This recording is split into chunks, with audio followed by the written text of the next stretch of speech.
বিদেশে যাওয়ার পথে বিমানবন্দরে আটকে দেওয়া হয়েছে বাংলাদেশের তথ্য প্রযুক্তি প্রতিমন্ত্রী জুনাইদ আহমেদ পলকে। এরই মধ্যে বাংলাদেশ থেকে পালিয়ে ভারতে পৌঁছে কান্নায় ভেঙে পড়েছেন আওয়ামী লীগ নেতা বিশ্বজিৎ সাহা।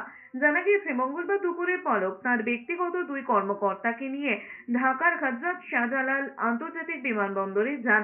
তবে তাকে বিমানে উঠতে না দিয়ে ইমিগ্রেশন হেফাজতেই রাখা হয়। পলকের দুই ব্যক্তিগত কর্মকর্তাকেও আটকে দেওয়া হয়। এদিকে চোখে মুখে আতঙ্ক নিয়ে ভারতে পৌঁছে বিশ্বজিৎ সাহা বলেছেন, বেঁধে বেঁধে আওয়ামী লীগের নেতৃত্বের উপরেই হামলা চালাচ্ছে, লিস্ট তৈরি করছে। সোমবার শেখ হাসিনা দেশ ছাড়ার পর আওয়ামী লীগ নেতাদের উপর হামলা শুরু হয়। কোনো ক্রমে প্রাণ বাঁচাতে লুকিয়েছিলেন লিচু বাগানে। এরপর সকালে পেট্রাপোল সীমান্ত দিয়ে ভারতে ঢুকেছেন, উঠেছেন দত্তপুকুরে আত্মীয়ের বাড়িতে। বিশ্বজিৎ সাহার বাড়ি বাংলাদেশের কচুয়া বাগেরহাটে।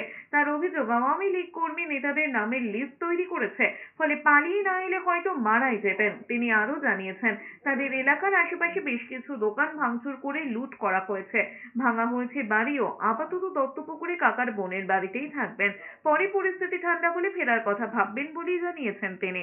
হঠাৎ করে আন্দোলন সরকার ফেলানো আন্দোলন এক দফা, অন্য কোনো আন্দোলন নেই, দফা একটাই।